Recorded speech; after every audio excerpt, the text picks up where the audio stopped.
All right, welcome back to the Spartacus Project, everybody. We're touching a very sensitive subject this week, which is PEDs and arm wrestling, PEDs in sports in general. And I feel like I should do this disclaimer ahead of time since some of you guys may not know I'm not a doctor. I don't believe Chris is a doctor. So everything we say, take it with a grain of salt. My shit's all anecdotal and opinion. So don't listen to us. This isn't an advocate for steroids. This isn't an advocate for PEDs. This is just personal opinions. So yeah, go do your own research. Go talk to your doctor. Don't jump on steroids because we tell you they're awesome or we tell you they're shit. But yeah, this is about steroids, and we could probably start with steroids and arm wrestling. Um, it's strange for me to say this, but steroids are probably more prevalent in arm wrestling than any other sport, especially one that doesn't make any money. I know a ton of dudes on crazy cycles that are arm wrestlers that do it just for a plastic trophy. And I know a ton of guys taking a ton of steroids and a ton of PEDs that aren't even good arm wrestlers. So it's prevalent in the sport. I know a lot of people try to deny they take steroids, which I think is hilarious. Like if you're ashamed of the fact that you take PEDs, you probably shouldn't take it, or you should change your mindset. I'm of the opinion you should do whatever you want to do. I don't care what you do. Um, I've never been to a tested event. I've been arm wrestling for 12 years at least now, and I've never been tested once. So it's technically not even illegal in any event you go to. So I don't understand what the big hoopla is around steroids in sports. Also, before I turn it over to Chris, I know you saw people getting banned because the World Arm Wrestling Federation and the International Federation of Arm Wrestling, IFA, WAF, they run tested events, which Levon is a tested champion, even though he's clearly on more gear than anyone. He owns his own SARM company, but he's not clean, but he won a tested event. And if you piss dirty at these events, they can ban you, apparently, not only from their events, from any event in the world. You're not allowed to practice with them. If you practice with them, you also could face bans. So they're trying to do some sort of tyrannical global dominion over the sport of arm wrestling, where if you piss hot at a tested event, you can't even practice until they tell you to. But that was long winded, Chris. What's your opinion on any of what I just said? I'm in the same camp as you. I mean, you do what the hell you want. If you want to put your health at risk. And for me, talking about health at risk, everything falls under two categories. Are you using logically, intelligently, and do you have good life habits around it, or are you abusing and are you a meathead and you follow it with alcohol and you just, so basically, like anything else, take down a whole bottle of Tylenol, you're done. So everything really works in moderation and using common sense and stuff like that. And I mean, I've always said that a woman taking birth control devices or pills would do more harm to her hormones and her system in general than a man baselining synthetic testosterone. But the idea that a man is getting stronger on a performance level scares the shit out of society. It scares the shit out of people. They hate it. They don't know why, but subconsciously they do not. They're not comfortable with the idea of a man taking something to become more manly, stronger, feeling better, better well-being, etc. So there's a reputation with it, and I've coached guys, I've trained with guys, and my only thing to them: if you take it, go in with, do your research, take the right stuff. If you're under 30, 35, you better do a post cycle. If you're over 40, fuck it, just stay on it and feel good. Just be dose dependent, right? Be smart on dosage. But like anything else, if you think PEDs are the worst thing out there that people are putting into their bodies, you're a fucking idiot. Like it's not even on the top 20 list. You hear stories of these bodybuilders that collapse on stage and you're talking about um, people that are knowingly risking everything to become um, number one in their sport. And I think they know that they calculate the risk, and it's all or nothing for them. Um, and they're obsessed with the sport and being successful. But I mean, arm wrestlers, like you said, there's no other sport, without a doubt, because it's a strength sport. There's no other sport that has more people spending money for PEDs that yield no benefit, financial benefit. Most of the guys taking it are trying to win a $6 trophy. So if you take into consideration how much they're spending and what they're doing, not that it's hard to. I mean, if you're fucking on a strict diet and you're eating clean, you don't drink, you don't smoke, you're fucking eating, kale smoothies and broiled chicken, but you take, uh, fucking 250 milligrams of, a fucking test propionate or cypionate or something like that a week. Do you fucking think you're at less risk of health issues than anyone else? You're not. And I can argue at a certain age, there's benefits to your health if you start taking synthetic testosterone. Great benefits to bone density, well-being, psychological, physiological reactions and stuff like that. So, but I'm not pro anything. Just like I'm not pro abortion. I'm not. You do what the fuck you want with your own body. It's just like COVID. You do what the fuck you want. But frowning on someone that decides to, you form an opinion. You can frown all you want, but I think there's a stigma on PEDs that's not justified because people don't do their research. They just don't do it. Yeah, there's a big gap between ignorance. The ignorant people are way on the left, and I used to be ignorant about it when I was a young kid, and I fell into the trap of the stigmatism.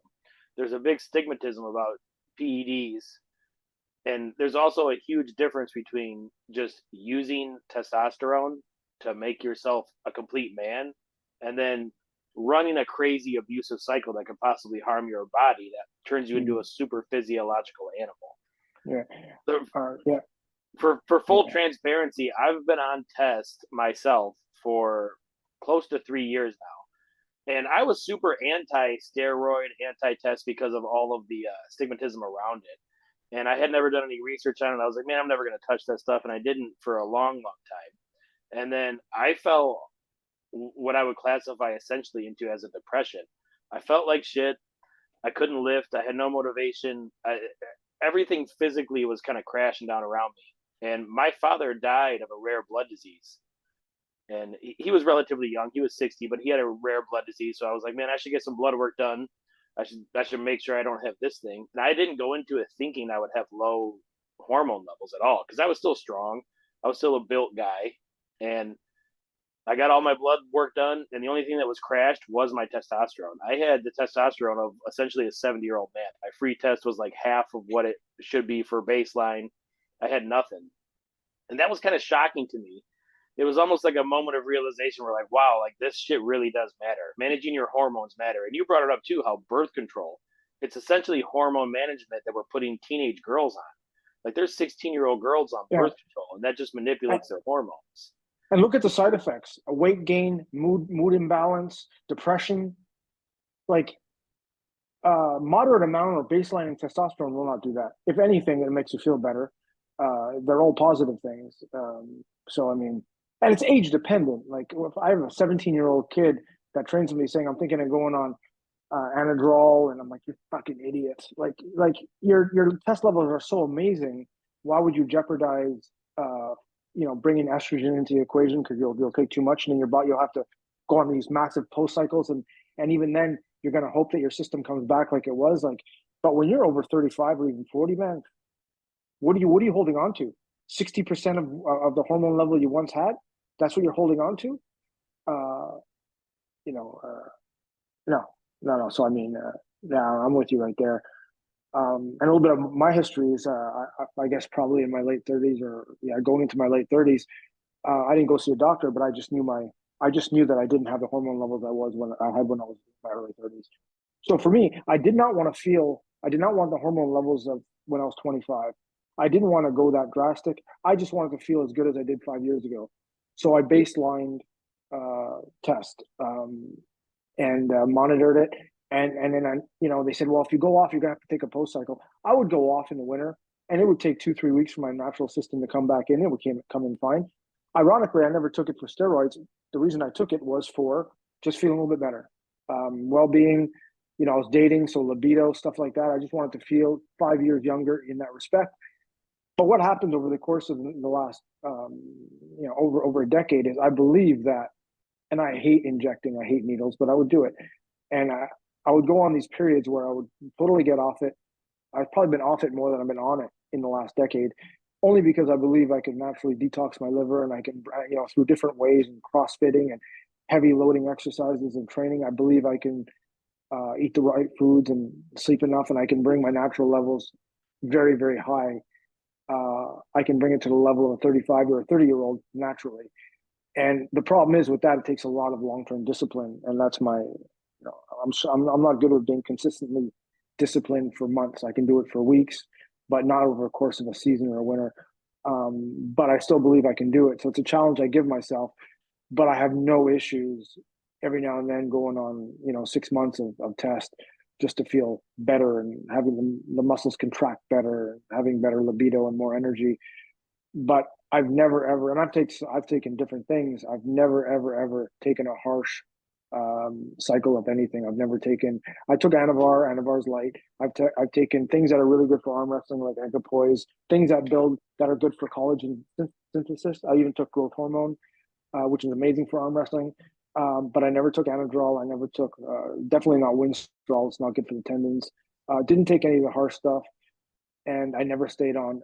And when I was on an oral Anavar, basically, I was never on it for more than 4 to 6 weeks. Yeah. So that's basically my history. Yeah, I'm basically in the same boat as you. I'll never stop taking tests. I do a low dose. I take 100 to 200 milligrams a week. That's nothing. I try to take 200, but I get so busy I forget to take my shot, and it's like so 100 to 200 a week. The most I've ever done was 300 a week, and I did it for like 5 weeks, and I can't ever remember to take the shots honestly, but I do 100 to 200 a week. That's my range, and I've taken Anavar for sure. And honestly, I like Anavar. It puts me kind of in a better mood. I don't notice a ton of strength gains, but I notice more energy gains. It's almost like a pre-workout for me. I feel good. I feel motivated to go to the gym. I've taken Tren. I took it for, I want to say maybe 10 days, and I had to quit. I could not handle the insomnia. Yeah, sleep. Yeah, sweating. Yeah, sweats. Well, I would wake up every night at 4 in the morning, and it was like I woke up and drank 2 energy drinks. I could not go back to sleep. That was horrible for me. I love my sleep, and it's hard. I'm a person that struggles with sleep in general. I'm kind of a night owl. So when I'm getting woken up, if I'm going to bed at midnight and I get woken up 3 or 4 hours later, 10 days of that, I was a mess. So I couldn't handle Tren. And that's another thing about PEDs and steroids in general. Everyone responds differently. Some people might take Anavar and hate it, and some people might take Tren and love it. I'm definitely not in a hardcore camp where I can handle any of that stuff. But I've taken Anavar, I've taken Tren. I did the only real cycle I ever did where it was 12 weeks was I took SARMs. I took Rad 140 and Laganadrol, and it was cool. I mean, I didn't notice anything crazy strength wise, but I definitely was stronger on it. I didn't notice too much outside of a slight strength increase, but that's essentially all the PEDs I've ever taken. I've heard of guys taking crazy stuff. Are you familiar with check drops? Nope, never heard of that. Okay, check drops are something that apparently, I assume they call them check drops because they were discovered in Czechoslovakia or somewhere on the Eastern Bloc. Check drops are something a ton of powerlifters use. It's super toxic to the liver. It gets out of your system super quickly. It only lasts 4 hours, but allegedly, all the studies around it are when you take it, you're basically 30% stronger for that window. I don't know, I don't know if it ramps up your adrenal glands or what it fires up in you, but the baseline studies of it are you're essentially 30% stronger for a 4 hour window, and then you crash. So I think a lot of the Olympic athletes probably take that because it's hard to detect when something gets out of your system that quickly. It's hard to detect in a test. Plus, you only need to take it right before you compete. So I would assume that's something that would be popular with arm wrestlers is check drops, some sort of fast acting thing like that where it ramps you up, makes you aggressive, makes you stronger really quickly. I can't personally say I know anyone who's used it. I've never used it. It's just something that I've heard of. I took something similar called test suspension, and it's 12 hours in, 12 hours out. It doesn't ramp you up 30%, but it does kick.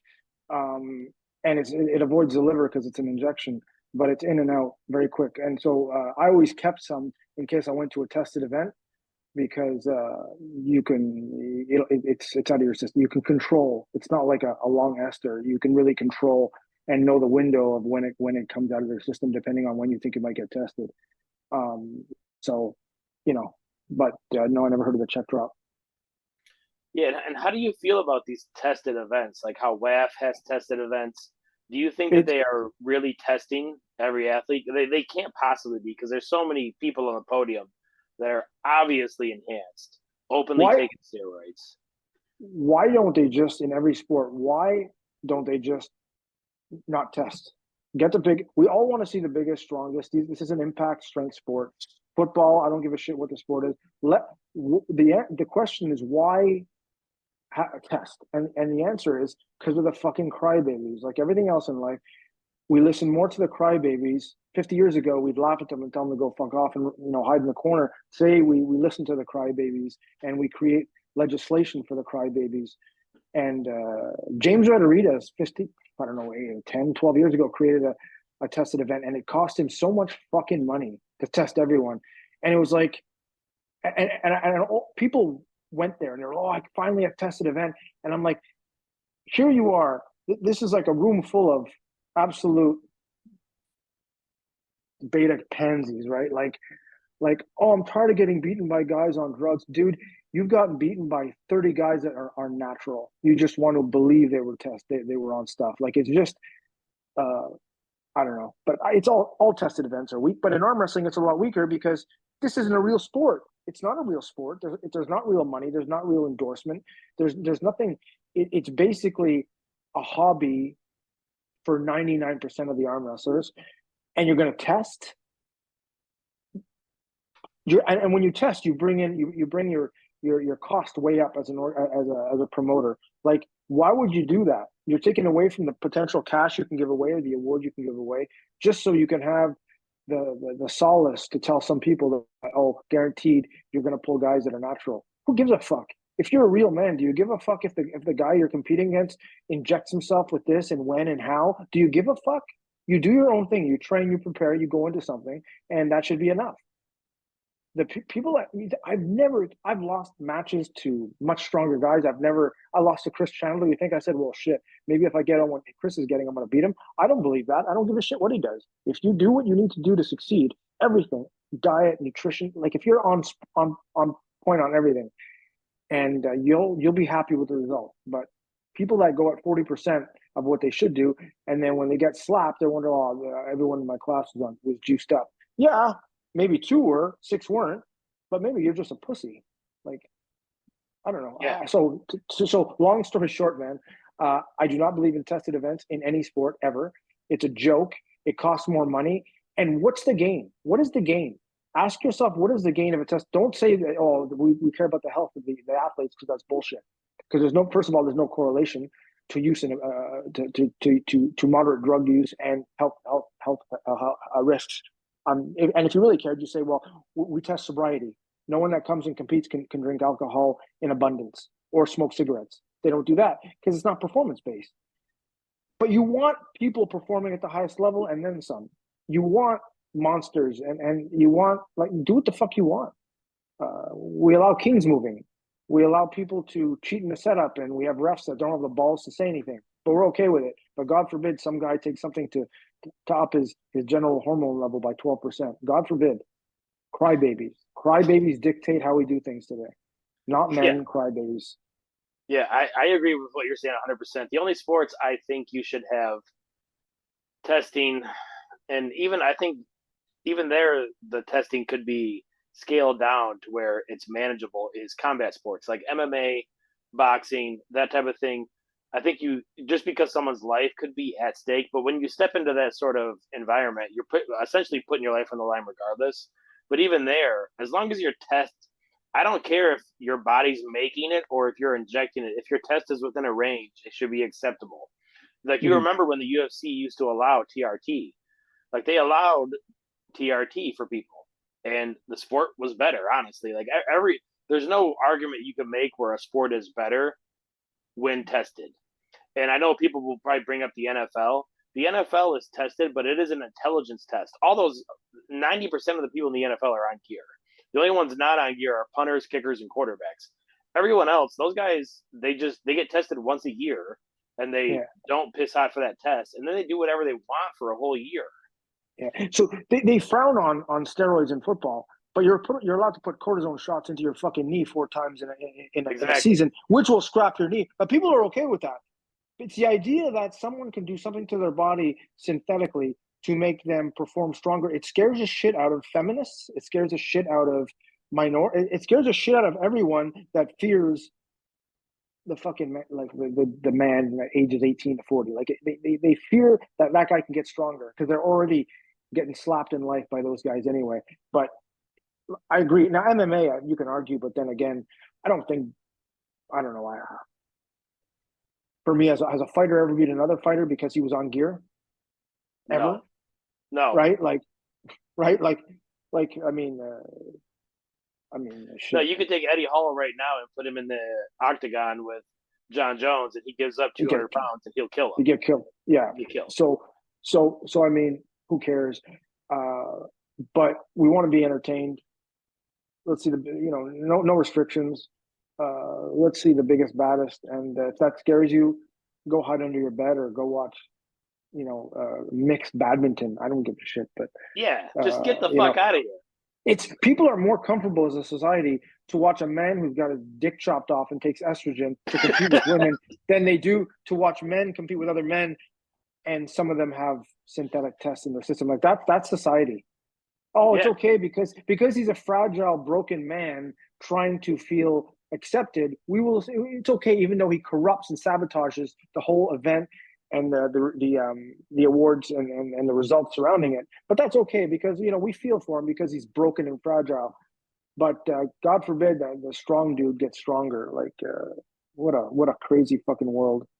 And like I'm for if you feel like really you're a woman deep down you feel like you should be a woman, so go get the thing.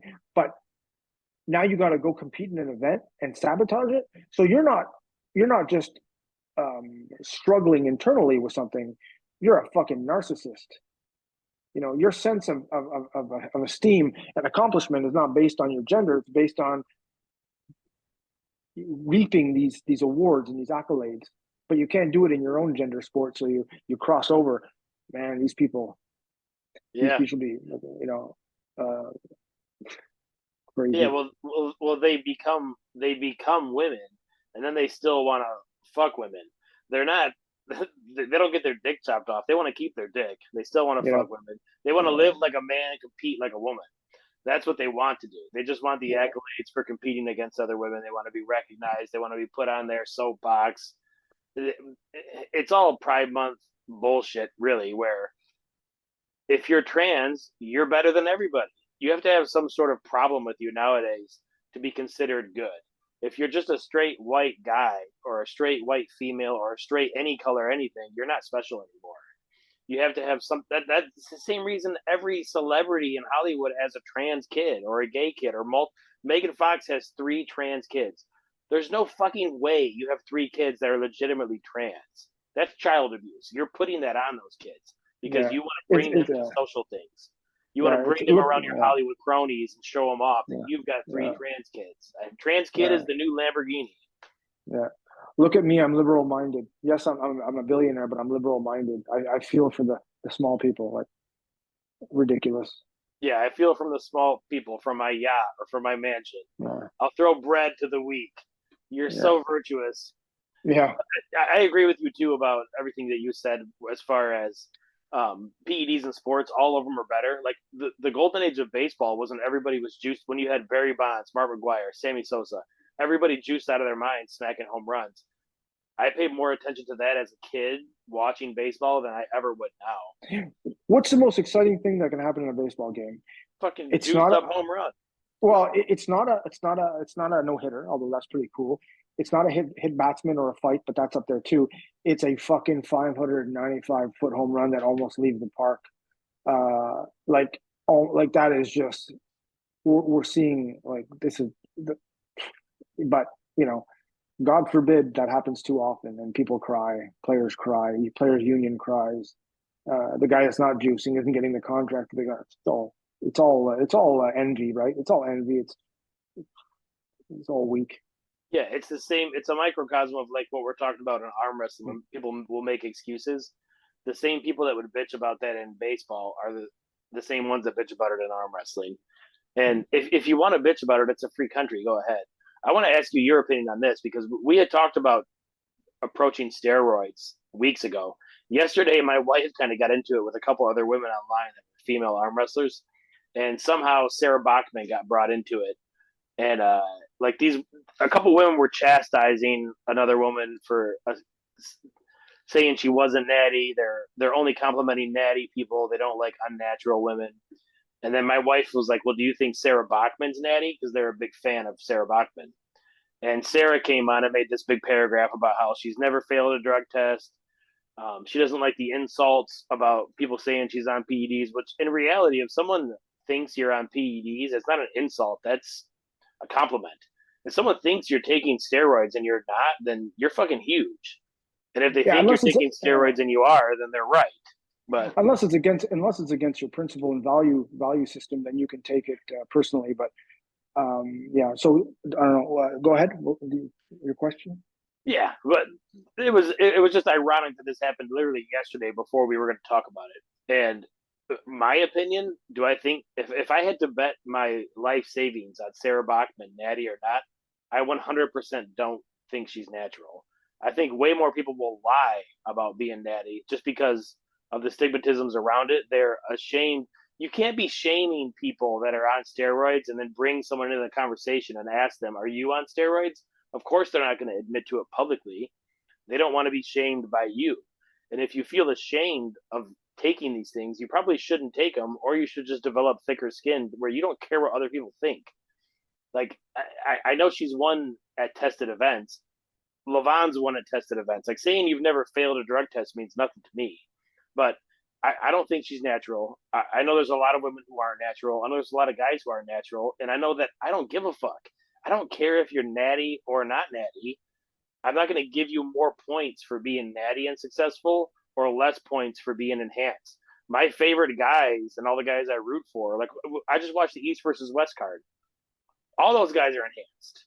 There's not a natty guy up there. All the guys that we pay money No. to watch, everyone that we root for, are legends in the sport are not natty. So why are you going to pick and choose on a lower level to make fun of people that are natty or aren't natty? It doesn't make any difference. You can't pretend to be mad at someone that you think is using something and then go root for Levant or go root for Devin or go root for someone juiced to the gills. It just makes you a hypocrite. Yeah, yeah. I just think it's dangerous. I a lot of There are some people that you just probably know because of their recent gains, and you know they're not eating proper, so you can kind of create a conclusion um, that they're on. But my experience when I was young, when I was in my mid 20s, and I was at my biggest and strongest, everyone thought I was, and I wasn't. And then later on in life, when I was, people thought I wasn't. Um, there is no, for me, my opinion, there is no substitute.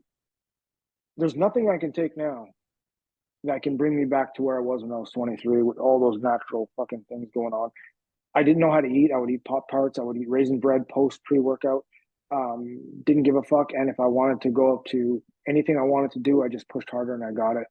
I mean, it was just so easy physically to do things in my 20s, even late 20s. Um, and I couldn't do even on synthetic. So is would Sarah Bachman a good example? Because you can argue because she's not a monster. She's not this veined up these women that look like they're men. She's not that. She's still very attractive and feminine. But I wouldn't be shocked if she was, and I wouldn't be shocked if she wasn't, because if you have good genetics, which she does, if you have an incredibly strong mind to push through limits and to be consistent with your applications, you can almost attain crazy things. Um, so, I mean, nothing gets done because of PDs alone. There's a lot of things around it. But she might not be, but I'm always reluctant, and I'm a big proponent of making stupid, bold statements that have no justification or research done. But when it comes to thinking someone's on juice or not, I've met too many people that don't look it, and I've met too many people that look like they are and they aren't. So I'm always reluctant to judge if I don't know firsthand. Not because, oh my God, I can't judge, just because it can go either way. On a lot of people, it can go either way. Not Levon, but for a lot of people, for me, it can go either way. And you know, great things can be done without it, and you can take a ton and get nowhere. It's a Yeah, tool, just like everything else. Just like diet's a tool, just like proper training is a tool, just like discipline and sleep are a tool. It's a tool. It's just a synthetic tool. yeah. That's all it It, is. no, I agree with you too. When I was younger, everyone like I have multiple people throughout my 20s ask me like, "Hey, what are you running? Like, what gear are you running?" And I never took anything. And I think for me, it wasn't the way I looked; it was just the weight I could move. People thought I was taking something, and I get it. Like I still see people at every gym I go to that are a majority of people. It's the same thing with mental ability. A majority of people are dumb. Like half of society is average, like 50%, and then another half are below that, essentially. So you got a lot of dumb people, you got a lot of weak people, and I have two daughters, and I have my wife, and again, this is anecdotal. I could train them hardcore. My wife's been training for years now. My daughters have been training with us for years. I'm gonna hold this picture up, Chris. I don't know if you'll be able to see it really good or not. I'm gonna try to put it up to the camera. Like that's Yeah, that's a pretty big bitch. I mean, uh, there's if I had to bet, I'm saying that that's not a natty woman. And Sarah Bachman's not short. I think she's pretty mm-hmm. fucking tall. If you're a Yeah, tall woman and you got traps and shoulders and biceps like that, you are literally the cream of the crop. And yeah. I feel like the cream of the crop genetically for women isn't even for building muscle. Women aren't meant to build muscle like that. They just can't But naturally. but we've seen it. We've seen genetic freaks. I've seen girls naturally do crazy things. They're in the 0.001 percentile, but it can be. Now she probably is on it. If I had to bet like you, I'd probably bet she is. But I've seen crazy things without it. I've done insane things just on natural levels that were peaked. Ridiculous things that like uh, crazy stuff that I could never mimic years later with synthetic. And I mean, you're talking about stupid people. There's intelligence, and then there's capacity to push, um, capacity to reach, and that's a different uh, skill set of the brain rather than intelligent quotient. And some people just can really push fucking hard, and they can drive hard, and they can consistently apply certain things. I'm not saying Sarah's that type of person, but I think she's probably that type of person. She seems like a very tough, very resilient when she puts her mind to something. That's what I get. Now, if you see a guy who's lazy and unorganized in life and doesn't push himself, and all of a sudden he puts on 80 pounds in 6 months, okay, fair enough. We can come to a conclusion. But I'm not ready to be. I'm not ready to accept that she is on it. But and you say traps. Well, steroids doesn't give you traps. Training, protein synthesis, and genetics give you traps. So I mean, you know, but maybe Yeah, she is. Probably is. I'm always reluctant to assume that someone is, because I've seen firsthand, um, you know, yeah, what can be done with genetics. yeah. You're right. I mean, she's got fake tits, fake hair, fake makeup, fake eyelashes, fake tan. Probably natty though. Maybe she is. You're right. Like I wouldn't say no. But she's also strong. She is. Yes, she holds all those things that the superficial man loves to see. But she's also strong minded. This is a girl. She was overweight when she was younger. Um, she turned things around. She's yes, she's attractive, but she's also incredibly driven. very focused human being. Yeah, Um, I'm not like it's discounting her drive. I'm not discounting her drive. I think she's motivated. I think she works. Again, steroids are not a magical pill. As much as Rob Bridges Jr. would have you believe they are, you have to work hard. You have to train. You've got to eat good. You got to sleep good. You could take a guy who's and juice him. You could give him the crazy. You could put him on 1,000 milligrams of test. You could put him on 500 milligrams of tren. You could put him on Equipoise, Winstrol, everything.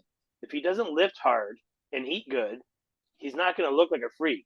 3 months yeah, later, you would be like, this guy's a fucking slob. yeah, and he can't just do it for a week. It's got to be over a month. So I mean, there's a lot of factors. There's so many variables to why someone is muscular or super muscular, and you know, I just did stupid things when I was young, like really crazy stuff that naturally that I figured, well, you know, in my 30s I'll be able to mimic easily because I'm going to start using synthetic stuff, and I couldn't. I couldn't even come close. Couldn't even come close to the weight gain, to the movements, and I was eating well. I was eating very well. I did not eat well in my 20s. I did not know proper nutrition. I was eating my post work. Sorry, my post workout was like a box of Pop Tarts and like zero protein and 400 grams of high glycemic sugar. Um, and I made gains, and I every time I went to go do something, I got stronger. You know, Yeah, you know. it works So like that with youth.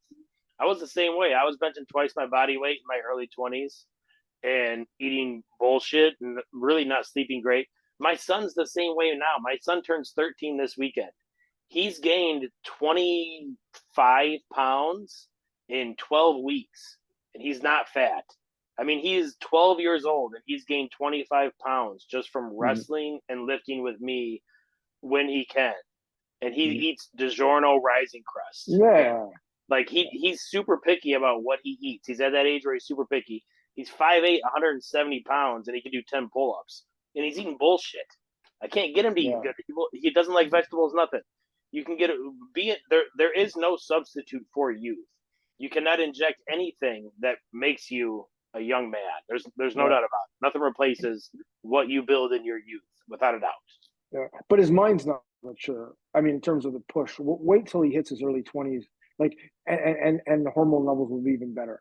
Like, just you say youth, but I wouldn't want to be 16, 17. I'd want to be 23, 24. 23, 24. I was maybe did I have the test I had when I was 18? I don't know if it drops off much between 18 and 24, but I can tell you the mind was a lot more A lot sharp in sharper. terms of, Yeah. yeah, sharper, driven, had more, the intangible stuff, and just more maturity to say, if I want this, I'm going to have to put in work over time, not just tomorrow. Like, you get that at 24.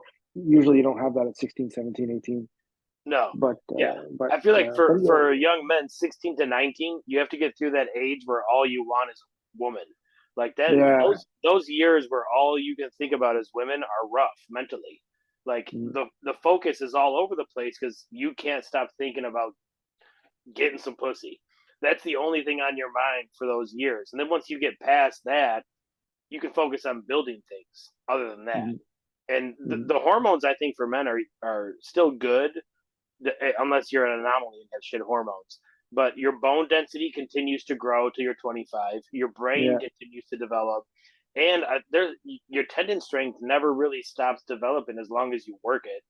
If you're Mm-hmm. training your tendons, they're still getting stronger. That's why you see so many old men who are elite arm wrestlers. Yeah. Like they're still so tendon strong. And now you have Yeah. PEDs that keep their muscles strong, keep them healthy, help with injuries. I think that's the biggest gain I noticed from any PEDs I've ever taken is that my injuries go away quicker. It's much Mm-hmm. easier to heal when you're on PEDs. Yeah. The, Yeah. the healing benefits 10 times outweigh the strength benefits because if I'm taking something, I've been lifting for 18 years, my strength gains aren't crazy, but I can Mm-hmm. heal quicker and I can recover better and I can lift Yeah. more frequently. That's the biggest gains. If you're someone who's super dedicated and you're taking PEDs, it allows you to stay dedicated. Whereas if you're not, you can get hurt and then you can't really do shit. Mm-hmm. No, totally agree, man. It's all good stuff. I mean, they give out corticosteroids in hospitals, and they use steroids and a whole bunch of harsh shit for you know for ailing illnesses and issues. But God forbid, some dude baselines to feel a little bit better in his 40s, you know. But I'll give you credit. In the United States, a lot more doctors are prescribing TRT. Like it's a big thing in your. I don't think it's hard to get in your country. Here in Canada, it's still they still have to. Well, your levels are low, but they're still healthy low, and they're okay for you're 55. They should be they're okay for a 55-year-old, so they won't prescribe. I think generally in your country, if you're over 40 and you want TRT, you get TRT.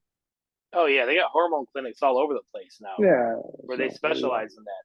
And while we're talking about it, the reference range is crazy. Like you can have a testosterone level of 300 to 700 and still be normal. Well, how is it possible this guy has 2.5 times more T than me and we're both normal? That doesn't make any sense. Like they Yeah, don't really stagger these but studies properly. no, and doctors don't want you to No, they're not looking to increase your libido, or they're looking for general health, right? General health, not performance or in the bedroom or in the gym or in your sport, your respective sport. They're looking for general health. I think there's some doctors out there that you know take into consideration because themselves know the benefits. So I think they'd be a little bit more liberal in giving people or giving better dosages. I don't know, but like anything else, do what the hell you want. If you go crazy in abuse, if it costs you your health, well, so be it. Should have been yeah, smarter. yeah, it's your life. And I think you're right. I think a lot of doctors would, instead of giving you once, like let's say if you go to the doctor and you say, well, I'm depressed, I have low energy, my dick doesn't get hard, I have all these issues. He's gonna say, well, here's Zoloft for your depression, here's Viagra for your dick problem, here's Ambien for your sleep problems. They want to write you all Well, those scripts instead of giving you a test script that might solve all of those problems. let me ask you this: will we live in a healthier society, better longevity, better quality of life, less accidents, less violence, if we allowed all pharmacies to sell steroids, but we prohibited all alcohol? Okay, Oh, it'd be way safe. healthier. Yeah, but we Way won't do healthier. that. God forbid. No, no, you can't do that. You can't do that. No, no, no, no, no, no. It's a feel good drug. Too much People need it.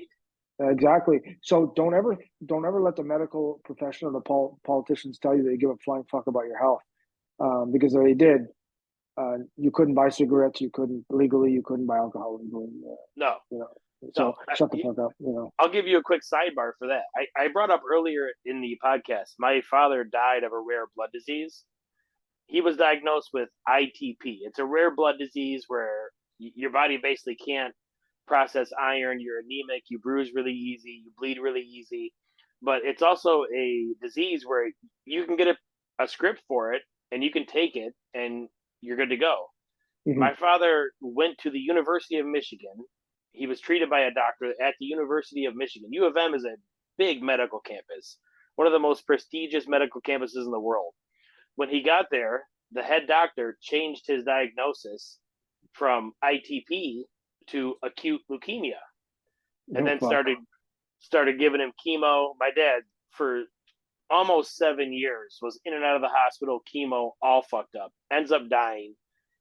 The year after that, that same doctor gets brought up on charges for changing people's diagnosis, prescribing leukemia and cancer treatments at record basis because he was trying to just they get more money for that.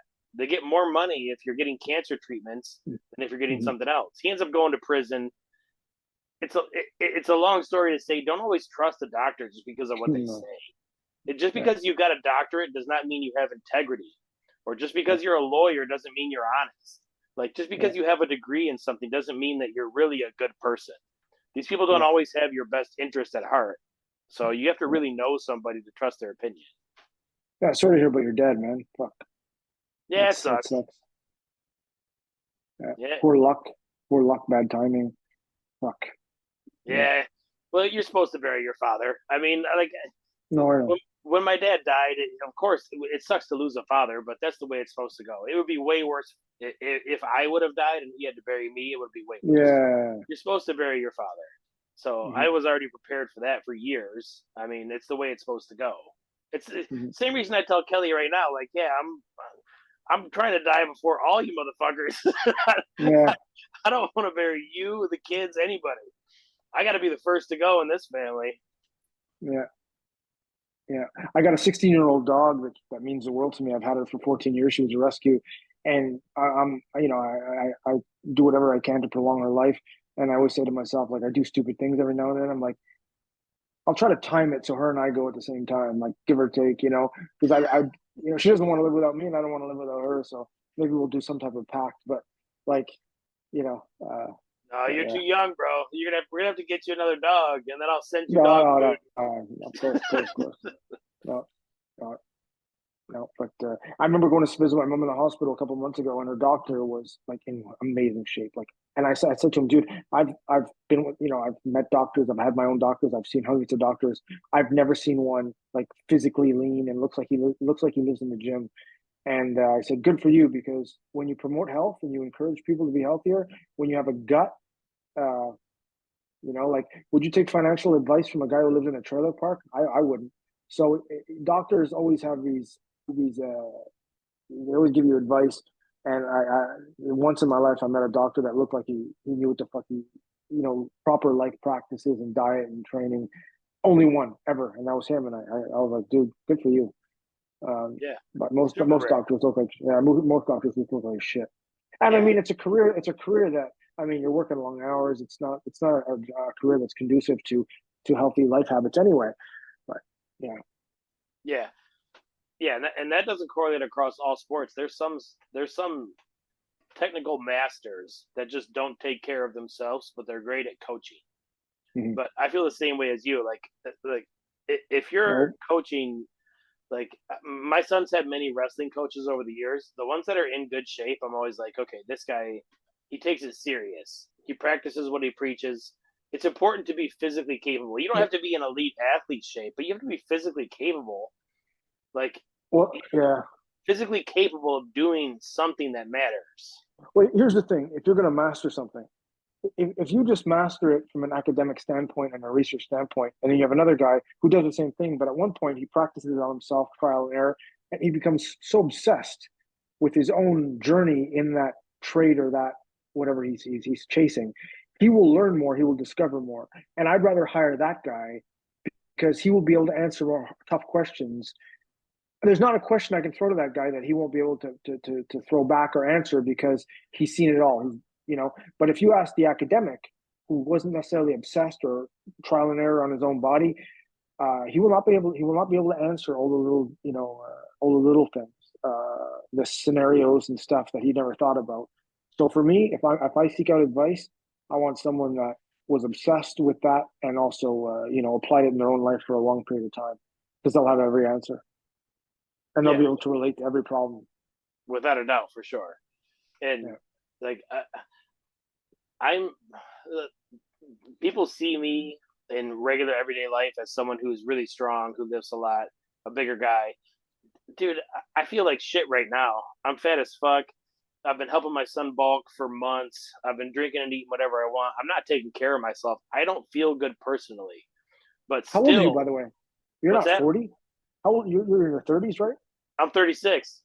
Jesus Christ. I know. Wow.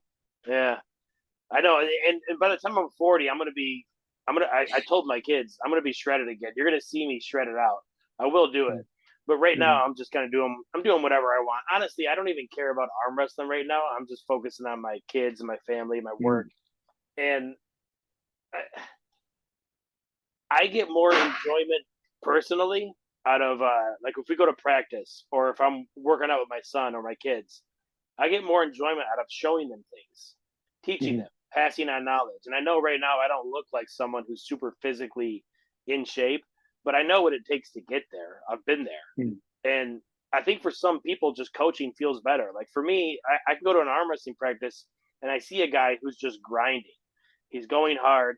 He has that killer instinct. He does not quit. And I want to show that guy stuff to see where he takes it with a little bit of adjustments and a little bit of knowledge. Give him a give him just a few tools to add to that and watch him build. It makes me feel really good to see someone succeed when they get a little trinket of knowledge and they already have all the intangibles. Yeah. I'll tell you something cool. I have multiple jobs, but I work in a kitchen evenings. And I was working in the kitchen. There was a 19-year-old girl or 20-year-old girl, and she was working the line. and I was helping her out, and she went to go grab something and burnt the shit out of her hand. And I said, leave, go take care of it. We have a first aid kit. She said, no, and she worked with one hand. And as I watched this, I helped her and we got it done. We had a big supper rush. And afterwards, her mom came to pick her up, and I said, man, I've worked with men my whole life. That level of toughness like that, I just, as a coach or a mentor, fuck genetics, fuck skill. Show me resiliency, toughness, desire to. Oh, I fucking love that shit. And as a coach, I'll always enjoy coaching someone or leading someone or helping someone with that ability, opposed to a genetic freak that will underachieve because he doesn't have the intangibles. And I've seen so many studs come into the sport, arm wrestling, when I was younger and more into it. I trained with so many guys that came in that you don't know that are from Quebec. And I mean, could have been the next John Brzezinski.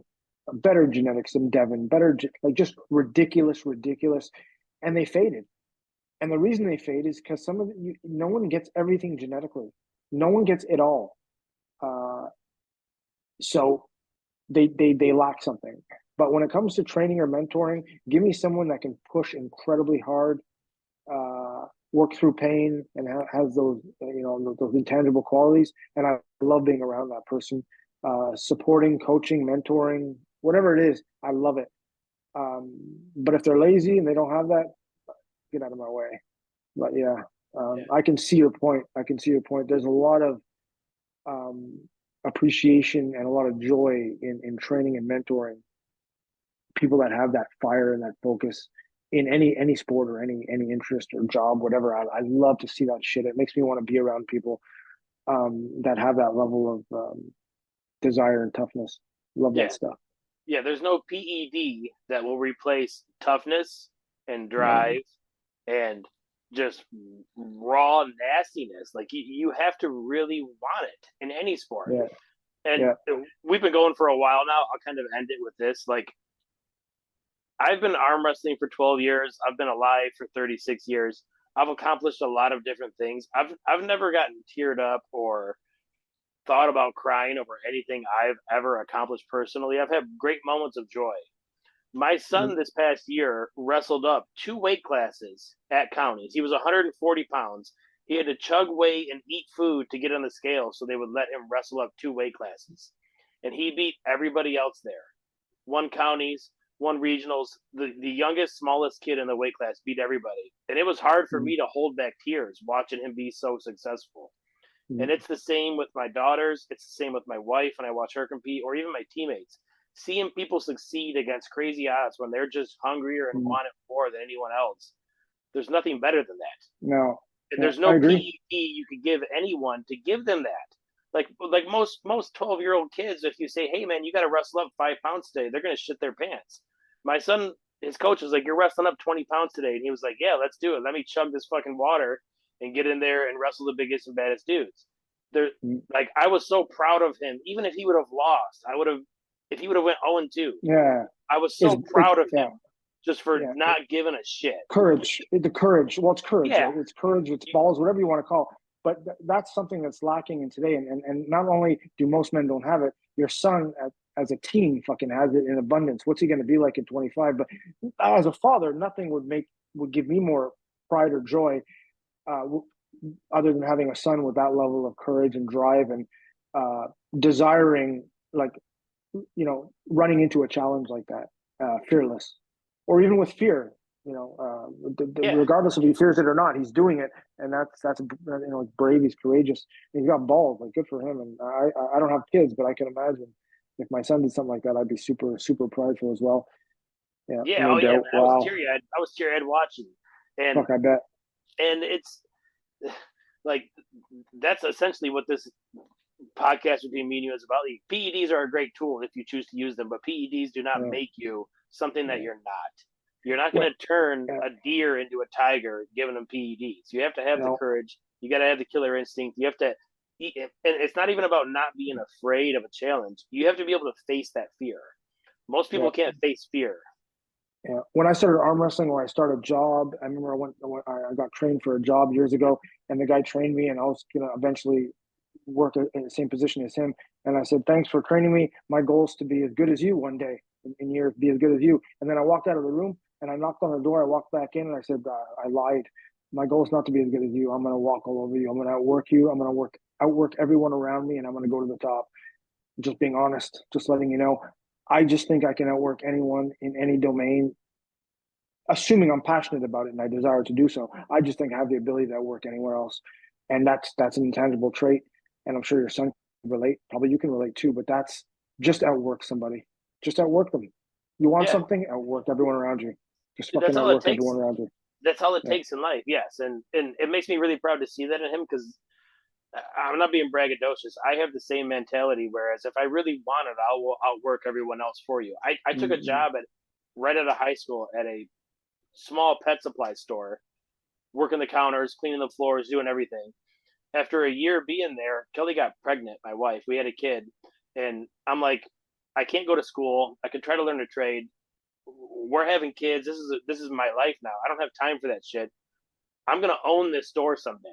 That's my path to paving a future for my family. 10 years later, I bought the store. Like, you've got to be willing to outwork everybody, willing to put in the hours, willing to grind, willing to master your craft. Like, I had to master dog food. I had to master cat food. Nobody wants to do that, but I had to do it because I wanted to own this shit. I wanted to be the guy here that can do that. You could take that and apply it to any craft in the world. You have to be willing to put in the time and grind and work and want to be the guy. In the early 90s, it was hard to find work out of high school. And my dad, when I quit college, he says, you got to have to pay rent. So I went, there was no work. I went to go at a place where my buddy was working, and they said, well, we're not hiring. And I wanted to work where my buddy worked because we got along. The next day I showed up and he says, I told you we don't need anyone. I said, I'm just going to work for 2 weeks. You don't have to pay me. I believe I'm going to work hard enough that after 2 weeks, you're going to put me on the payroll. And I'm just going to show up every day and I just work my fucking ass off. Overtime, I don't give a shit. And it was hard physical work. It was a steel mill. And guess what? After 2 days, they put me on the books. Like, I'll just work my way. I'll through willpower, I will convince you to put me on the books and just outwork everyone. Yep. Yeah. That's what it is. That's sure. Absolutely. That's fucking life in a nutshell right there. No one cares what you've been given. No one cares what your genetics are. No one cares. Shut the fuck up. Shut the fuck up and work harder. There's no PEDs. You're not going to inject anything that's going to give you that, baby. Exactly. And that's a perfect way to end the PED podcast. If you're too big of a bitch to work hard, you're going to get nothing. Love it. Definitely. Yeah. All right, brother. I'll see you next week. Sounds good, man. Love it. And tell your son, hey, Gobby says congratulations. He's a hell of a kid. You got a warrior. That's fucking rare. Embrace it. I will. He's going to watch this and edit it, so he'll see everything. Awesome, man. Awesome. Congrats. All right. Later, brother. Later, buddy. Spartacus Project Podcast.